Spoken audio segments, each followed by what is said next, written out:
following podcast is recorded and produced by Emerge, a media creators co-op, in affiliation with the network at bicbp-radio.com. Question: who is lying to you today? The media? Social media? Big business? Politicians? Actually, it's probably all of them. That led me to create this podcast named They're All Lying to Us. We do research and present findings and opinions on political, social, and cultural topics to inform our communities about what's really going on. You know, stuff that affects everyday American life. We also invite you to share your voice and help us recreate real-life interactions as they were had in the pre-digital era. I'm your host for these conversations. My name is Andy. Hello, everyone. Welcome to another podcast from They're All Lying to Us, or Talus. This week, the topic we're going to cover is, should we kill daylight savings time? As we Americans adjust ourselves this week to the time change that took place just a few days ago on March 10th, Talus is springing ahead with an investigation of daylight savings time, or DST, and how this phenomenon started and whether it should be killed once and for all.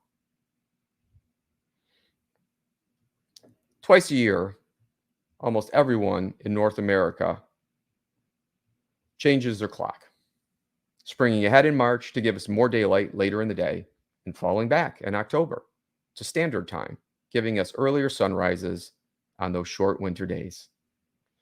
Maybe I'm just cranky because we changed our clocks ahead just a few days ago, but I stand with the majority of Americans who oppose the twice annual ritual.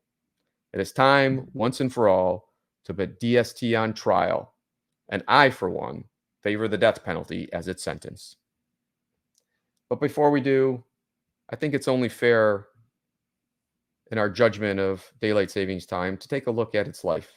So let's take a look again at the life and times of DST. And in judging whether it should be put to death, I think we want to note that DST has been around for over 100 years. So it's lived a long life. And it's had a troubled life, falling in and out of favor from its birth, barely surviving several middle-age crises, and now being seen by many as an expendable senior. The former director of the Time Services Department for the U.S. Naval Observatory, yep, that's a thing. Let me say that one more time. Director of the Time Services Department for the U.S. Naval Observatory, a gentleman by the name of Dr. Dimitrios Matsakis, told NBC News about the birth of modern-day DST. I quote, "The history says that Benjamin Franklin came up with the idea, although the modern effort was actually by an Australian, George Hudson, in 1895, who wanted more time after work to play, and he finally got it to happen in Australia in 1916. Well, actually, around that time and during World War I, many countries began experimenting with daylight saving time, principally on the theory that it would save energy. With more daylight hours, people would spend more time outside and less inside, using up energy in their homes, or so supporters theorized. Early in 1918, the United States implemented wartime, a daylight saving initiative. Born at a time when the U.S. was more of an agrarian society, the lack of early morning sun did not play well with farmers, and DST, having just been born, was quickly sent away, and it ended at the same time as World War I ended in 1919. DST was but a toddler when it was first sent away after World War I, and during World War II, the young adult version of DST was drafted back into service. Once again, as the war ended in 1945, DST ended, or should we say, was discharged. From 1945 to 1965, DST was a restless, unruly young adult. The country had no uniform policy on DST. Instead, states were allowed to choose their own standard. By 1965, we had 71 of the U.S.'s largest cities using DST, while 59 of our largest cities did not. In 1966, DST finally settled down into adulthood, albeit with a split personality, when Congress passed the Uniform Time Act, which pronounced that we would have 6 months of standard time and 6 months of daylight saving time every year. Let's take a look at this midlife crisis after the 1966 law that DST faced. And that clearly defined split personality of DST's adulthood quickly descended into another midlife crisis, specifically when the 1973 oil crisis caused Congress to try to reduce energy consumption by putting DST on a 2-year trial. In January 1974, the dead of winter, year-round DST was implemented across the United States. Very soon after, Americans had a new crisis every morning. Not only was it darkest before the dawn, but the sun did not rise until an ungodly hour, 8:45 a.m. in Buffalo, New York, and nearly 9 a.m. in Seattle. Not that anyone sees the sun much in January in either location. Parents were sending their kids to the bus with flashlights in their hand. A fervor grew over the risks to school children. Michigan's governor asked Congress to repeal the law, and Florida's governor asked the state legislature to put Florida back on standard time after a few school-aged children were killed in early morning traffic fatalities. The reality of the situation seemed unclear as to whether the time change had caused the more accidents in the morning or actually reduced them in the afternoon. Likewise, there was no clear evidence that even energy consumption had been reduced. Nevertheless, year-round daylight saving provided no daily happy hour, and in fall 1974, Congress turned back the clock on DST's midlife crisis. DST was back to a mere split personality. Standard time in the winter, DST in the summer. Let's take a look into daylight savings time's golden years. Having survived a dark time in 1974, DST quietly settled into its senior years as if it had gone off to a retirement home, only springing forward for 2 annual visits. No, it's not Christmas and Easter, but rather the traditional March and fall clock change events. By 2020, much of America had grown weary of DST's disruptive golden years visits. States began enacting their own no time change laws in anticipation of a national change. However, per the Supremacy Clause of the U.S. Constitution and prior congressional actions, the federal government needed to act for any functional change to occur anywhere in the United States. Well, in 1922, the U.S. Senate passed a bill to end twice-a-year time changes. And how much does the Senate hate time changes? So much so that the Senate, a group who normally can't agree even on what time it is, passed this bill unanimously. Under the bill, daylight savings time would become the new standard time. So rather than killing DST, it would be given a new identity and year-round life. Senator Marco Rubio of Florida gave his technical reason for sponsoring the bill when he said, quote, "This ritual of changing time twice a year is stupid," unquote. The 2022 Senate bill never made it to a vote in the House of Representatives. Yet there have been periodic conversations since to address the question of what time is it, or what time should it be? A 2023 House proposal would have eliminated time changes and allowed states to decide whether to adopt all-year standard or daylight savings time. The bill would also commission a 2-year study of DST. That bill was never acted on, and thus, time seems to stand still. So, at this point, we know that the issue of daylight savings time is pretty complicated, especially if they were going to commission a 2-year study to look at it. But it's definitely difficult to make good time. And with that in mind, and with this intro to the history of daylight savings time, I'm going to turn over to our producer, Rich, and open up a conversation about what direction should we go into when it comes to our time. And what are the mistakes we've done in the past? What have we learned from that? And how does everybody feel about changing daylight savings time going forward? Hello. Rich, welcome back. How we doing? Are you surviving this week of daylight savings time, or is it treating you improperly like it has me? I'm okay with it. I kind of used to these things, but my son was on vacation and they were down in Miami and they were coming back from a UFC fight at like 1 o'clock in the morning, and they were looking at the Uber, and the arrival time at their hotel was like 3 o'clock, and they couldn't figure out why. It was going to take 2 hours to get back to their hotel. And then finally one of them realized, oh, the clocks are changing at 2 o'clock while we're going to be in the Uber. So that was kind of like a funny, they didn't think about it. So it's kind of funny. Like, I feel like less people remembered this year and than other years that it was going to be the clocks moving forward. Yeah, and there's been research done on these clock changes. And so at least especially more so for the week when we spring forward, so we lose an hour of time. Right. Yeah, this throws off a lot of people's circadian rhythms. And the week following the time change, there was a research study done by doctors, and they determined that heart attacks, strokes were much more common in the week following the change. So that would be this year.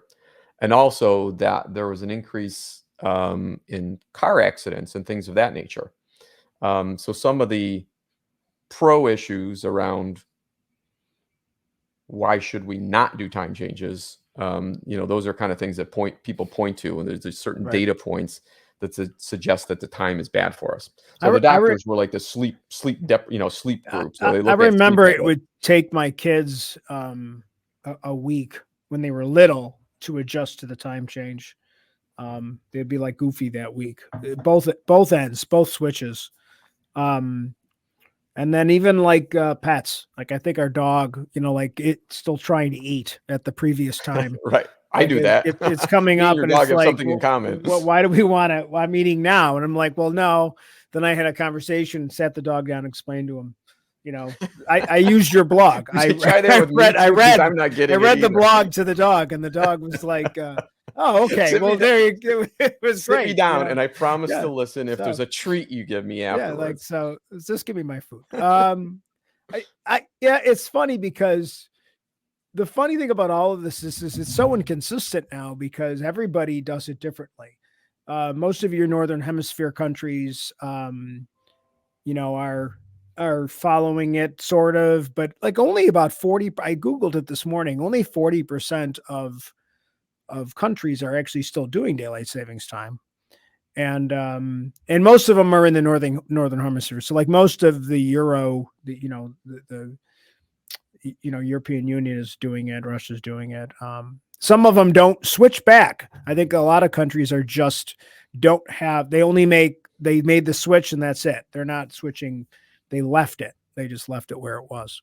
Right. Yeah. So I don't know if the biggest thing I take away from your thing is that the mornings in that shorter are weird. Like when it's so dark, when you're sending your kids off to school, in the dark. But also there's people that in the winter you're coming home in the dark. You didn't see sunlight at all. You're in your business or whatever. Because the sun's going, because with the change, in the wintertime, it's like 5 o'clock and it's dark. And it's, so like you got up and then you went to work and you came home and it's already dark. So I think like just the research that people have on lack of access to sunshine is, whatever those lamps that people buy to kind of give themselves the feel of sunlight, especially up here in Western New York, where we had, I forget what it was.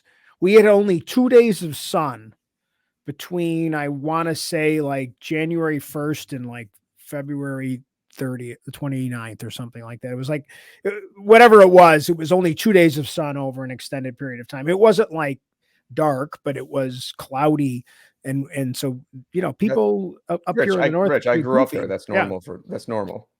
So people we had kind of get we had a used to really that. cloudy winter down here in Florida this year. Yeah. I guess it's I don't know if it's El Nino or something like that. It tends to be wetter and cloudier and things Right. like that. So we had a cooler, while everyone else was saying how warm it was, and we're all going to die because of climate change. At least for this year in Florida, for January and February, it was actually colder than normal here, and we had a lot less sunshine. So, and when I go for days without sunshine, I always tell people this is like growing up in Western New York. Yep.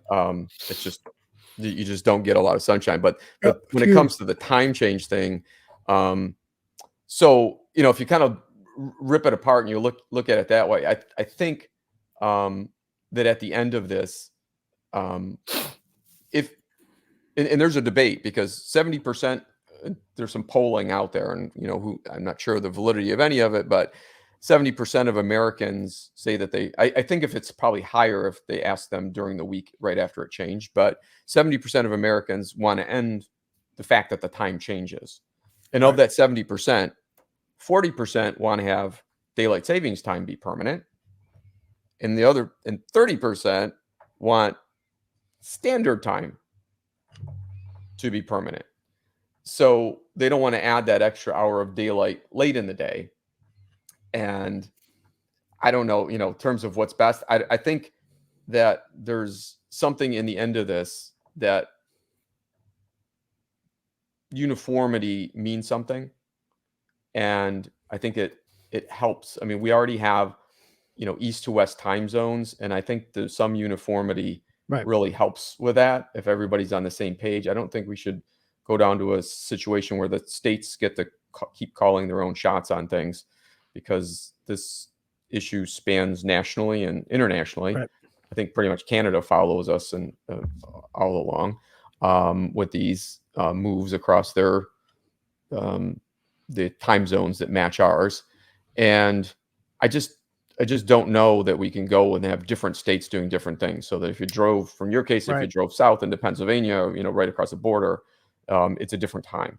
I guess if you're going north and south, that makes a lot of sense. But you got to figure there's states that where you go from, if you're going east west, if you live on the border of one state, you're going into the other state, and it's suddenly an hour. If you're Chicago or whatever, Ohio or whatever the time change is in the Midwest, you're getting it that way. It's it's funny because a few years back they changed the dates, they changed the length of time. Right. Yeah, somewhere around 2006, I think. They changed it, remember, to make sure that Halloween wasn't as dark.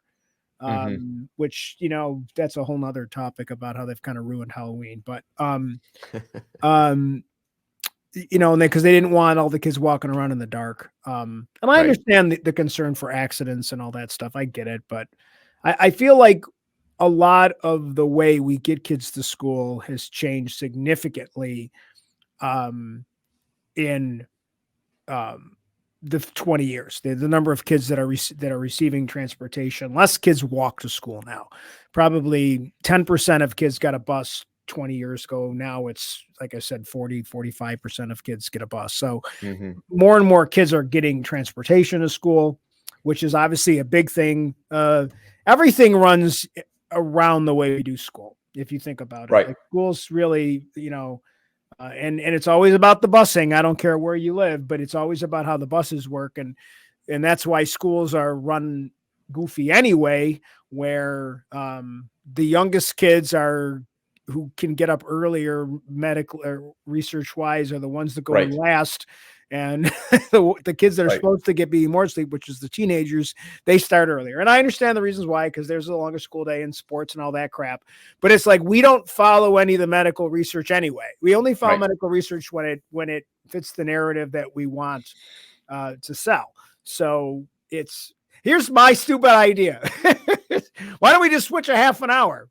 Why not just move everybody a half an hour? Right. Wouldn't that So then it would be like, well, you got it. You know, it's Well, not as late, it's not as early. Let's just move I it into the middle. Let's go I right. think you let's have take you a have 30 one minute switch. clock, right? The Eastern time zone stays the same, whatever it Right. is, whether it's savings time or standard time. And then each locale can select its start time if they want it based on daylight, Right. then change your start time to as best you can to match, because you're never it's so the problem is in the northern parts is that you can't capture the daylight right. Even when you do it now, kids are still getting on buses in the dark, Right. even with returning to standard time in the winter. Right. I mean, I'm in the South and in Florida. So, because the other daylight phenomenon, the daylight phenomenon is the further north you go, the days are less variable. So the days in the wintertime, you might get 8.5 hours of daylight. And then down here in Florida, we're still getting 10 hours of daylight or 10.5 hours of daylight.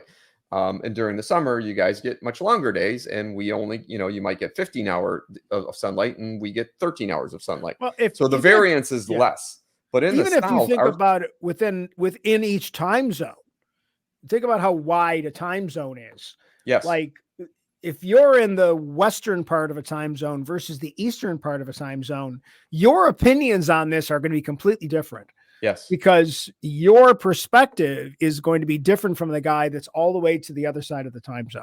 So there's never going to be any agreement on this. It's never going to be. No, there's a compromise somewhere in here, and it's not going to satisfy anybody. I just have that's the mind that's the definition of compromise. It really is the definition that nobody's in the end. Nobody's happy. Nobody gets what they want, and nobody's happy. And that's the definition of politics. What it's supposed to be. I think you're right that the schools kind of drive a lot of everybody's days are based around that, because I can tell where I live near Sarasota, Florida. The highways are busier based on based on the school time, right? I mean that's when the roads get busier for us. And everybody's matching a commute around that. Like, I don't know, you're in Florida, so when are your schools on spring break? It's varied. Like so Manatee County, where I live, which is right next to Sarasota County, Manatee County schools, they're off this week. The public schools are off this week. Or no, wait, Sarasota schools are off this week. Manatee County schools will be off in 2 weeks. Right. So some of them still follow the traditional Easter schedule, and some of them are just picking whatever week works for them, because based on what they think makes the most sense within their semester. And I'm not sure why they differ on it. I don't know if they actually coordinate these things, or if it's just random, but or if they're trying to not have all the kids off at one time. I'm not sure exactly what it is. Right. So that's a variant. But the one thing to know from the difference between, among the many differences, but a basic foundational school system difference between the North and the South is the South has incredibly huge school districts. I know there's New York City, and that's its probably the largest school district in the country, but places like we're from, near Buffalo, New York, Buffalo schools are a huge school, but everything else. There's 85 schools in Section 6, which is our sports region. Right. And and there are like 11 or 12 sections in New York State. And New York State's not a huge state compared to the states out west. I mean, like, we're big population wise, but we're not the older the state is, the more school districts there are. So when you get to newer states, they tend to did schools by county. Like Las Vegas is just Clark County, whatever the county's called. Right, and that's it's one school district for all of the Las Vegas district. Not enormous counties around 25. Atlanta, where I used to live, have big school districts. The schools here have county school districts. Right. So we have, if you put together like Manatee County's probably like half of an Erie County in Western New York, where Buffalo is. So we, maybe have 400 something thousand people residing here. And our school district, Manatee County Schools, has some like 47,000 Right. students and maybe like, I don't know how many employees, at least like 7,000 teachers plus Right. staff and other things. So in any event, and they're trying to match up the school days. So um, high schools, like you said, even though they're the kids who should get the most sleep according to the research, high schools start before 7:30 in the morning, Yeah, roughly. the average start time for high schools is like 7. I looked it up a while back because of something else, and I believe it's something like 7:40 something is the average high school start time in the United States. Right. So 7:30 or a little before high school for Manatee County. Elementary schools are somewhere around 8:20 to 8:30 in that range. And the middle schools are around 9:20. Now, what they're doing is they're service using the same buses on the Right. same routes, and they keep on circling for each school. So first they go do the Right. high school kids, then they do the elementary school, then they do that. So that's why the start times are staggered. So you have our middle schools don't get out until after 4 p.m. Right.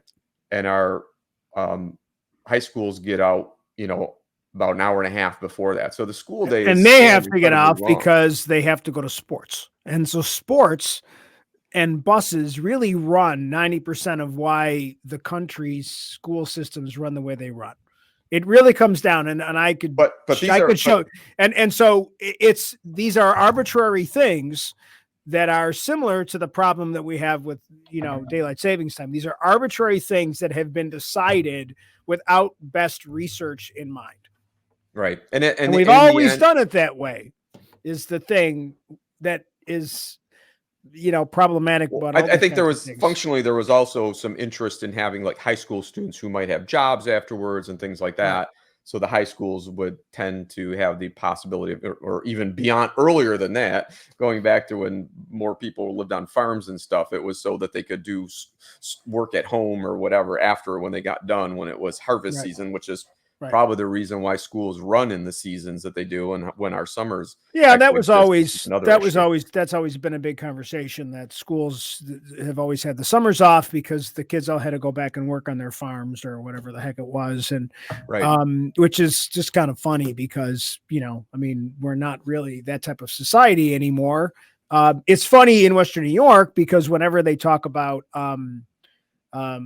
like Niagara Falls, specifically Niagara County, because it's a high tourism county, they're always very concerned about the school district's year getting longer because they need those kids to work, at the falls and in Goat Island and all the parks and everything, where most of those are seasonal jobs and most of them are. And I know that there are touristy things around, but obviously Niagara Falls has a ridiculous amount of tourism jobs.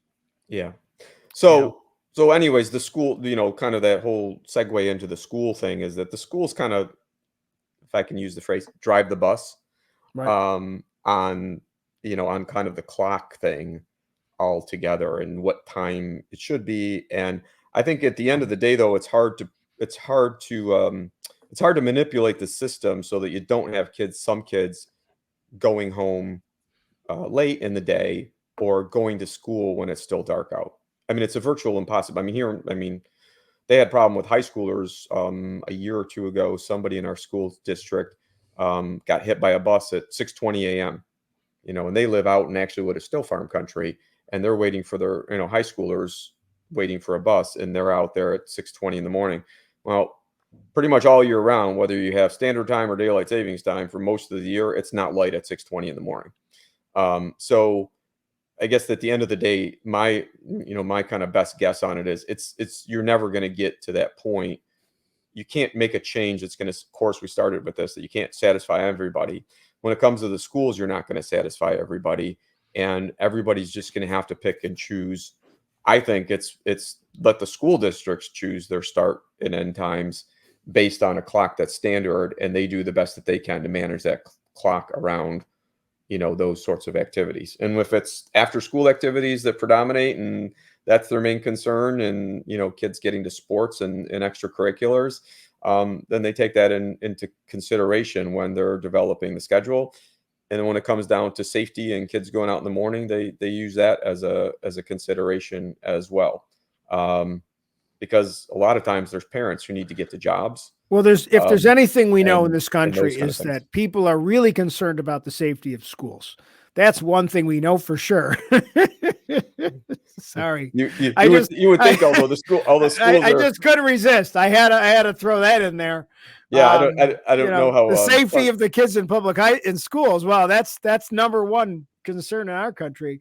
But seriously though, you're right. The problem is with this is that this is one of those things that is never going to go away. This is going to be like a bad rash. It's gonna they're going to solve it. We're going to get a solution, and we're going to go about 10 years, and then somehow the ghost of daylight savings time, no matter what it happens to it, the ghost will rise again. It's going to be even like if we kill it, will live Halloween again. 14. It's going to get released. Some studio is going to greenlight that movie, and the return of daylight savings time will be no different. Because there will never be true consensus on it. So it's always going to be something.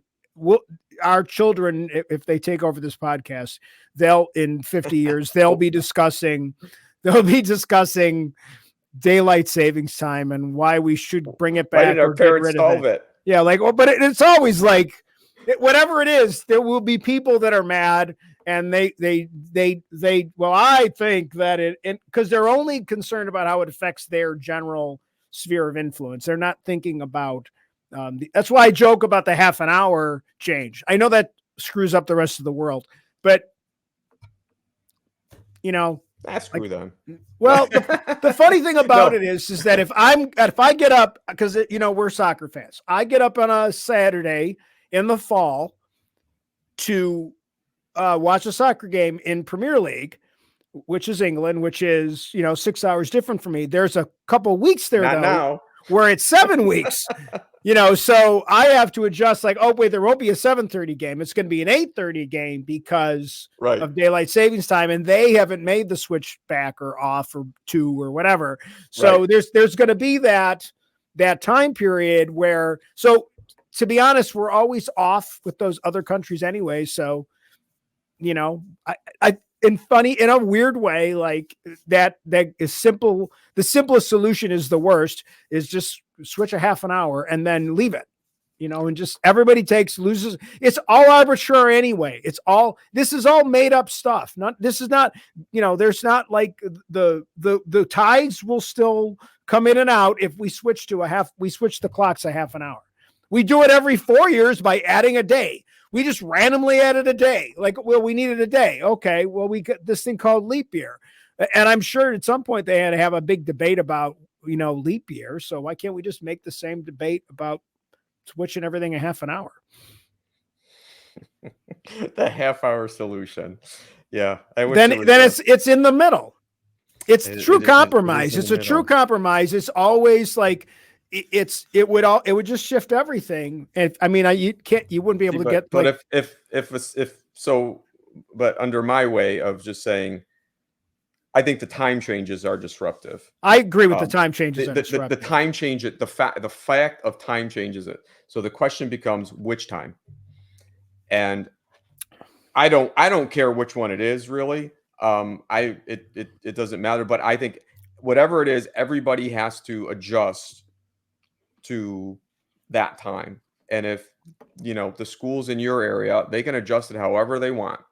They can change, they can have all 80 plus school districts in the Western New York region can get together and figure out, okay, well, we think we should work around this time schedule, and because this works for all of our purposes, and they would do that. Right. I think that's, and they've already done it. I mean, they've probably already, not that they've gotten together and considered this under a new time regime, but whenever they put the schedules together, they had to think of all these things at the beginning, whatever the current schedule is. So this would just be, they'd have to go back and recalibrate their thinking around the fact that from first Sunday in November to the second Sunday in March, there is no switch. So live with it and figure it out. And I think that's the one part that, although there's a compromise involved here, that what's your if you were in charge, which way would you prefer it to be? To have more sunlight in the morning forever, or more sunlight later in the day forever? Based on I your mean, I'd opinion, honestly probably just flip a coin because I don't really right? care. I don't care about that. My goal is when I say kill daylight savings time, I'm talking about killing the time changes. Right. I'm not talking about whether it is standard time as we've known it or whether it's daylight savings time, because you can never, either way, there's going to be issues and you can never get it right. Right. And we've talked about delineated many of the issues. The schools have to adjust. It's different in the east side of a time zone from a west side. It's different in Florida than it is in Maine. Yep. All those things, there's always going to be something. So everybody just has to work around, create one standard and live with it. Because my main goal is getting rid of the time changes. I think the because they're time disruptive. changes are a pain, and it ultimately, I think that's what most of us are kind of sick of. You know, because it's just all this, again, like you said, a lot of it comes down to the medical, just the physiology stuff that takes people a while to adjust to. Yeah, and they've done research on both sides. So, some guy came up with some study, some professor that said, "Oh, it costs us $1 billion just the wasted productivity from the fact that everybody has to spend 10 minutes changing their clocks on things and all that kind of stuff." Another place said it saves money. Like the golf industry loves daylight savings time because they talk about how many hundreds of millions of dollars more golf courses make because they're open later in the day with daylight savings time, and they have more waking hours for people to golf. Well, and that's what I think most people around here are, because we're weather challenged around here. Right. So people love the fact that, it's summertime and it's July and the sun's not going down in our region till after 9:00, like 9:15, it's still sunlight out. So people really want to be able to enjoy as much sunlight as they can. And I think around here, people don't care about that sunlight in the morning as much as they would prefer it in the afternoon.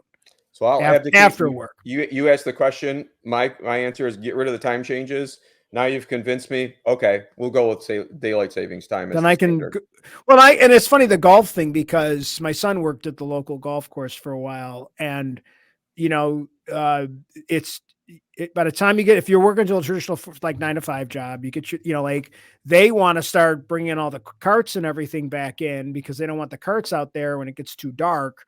So they're not going to let anybody go out after probably 7 or something like that in the regular system. But if they're losing that hour after work, so to speak, then they're going to want to, they're not, I can see that, and again, that's and in our area, that's seasonal. In the rest of the country, it's even more of significance to those golf courses because they're open all year.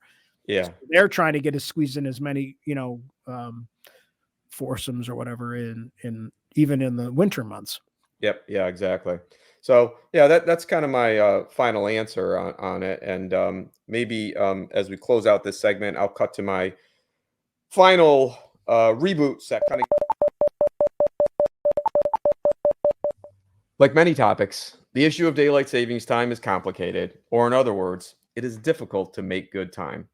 Based on my review and my conversation with Rich, and in the absence of clear data showing that daylight savings time is beneficial or harmful, I settle on 2 main parameters regarding the future of daylight savings time. 1, I agree with Marco Rubio that twice-a-year time changes are stupid. 2, for purposes of uniformity, we should use one time all year round in each of the current time zones, except perhaps for our Arizona and Hawaii, which are currently exempted.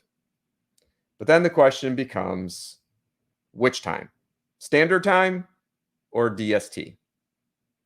What complicates the question is that daylight is not merely an east-west variable, but rather a north-south one. By way of illustration, daylight on the shortest day of the year, the winter solstice, ranges from 8 hours and 47 minutes in Bangor, Maine, to 10 hours and 32 minutes in Miami. And on the longest day of the year, 13 hours and 45 minutes of daylight in Miami, 15 hours and 35 minutes in Bangor, Maine.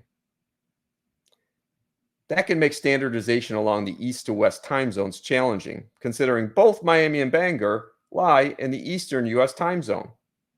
Such daylight variance from north to south and from east to west in time zones can make it problematic to select school hours or business hours, especially for businesses which operate in multiple states. And despite the bad experience we had in the 1974 daylight savings time all year round experiment, I'm going with daylight savings time as the standard. Local schools will need to adapt, and businesses will likely need to adapt around them. There is no perfect answer, but in this instance, I am hoping that time can heal all wounds. Thanks, everyone. We'll see you next time on the next edition of They're All Lying to Us.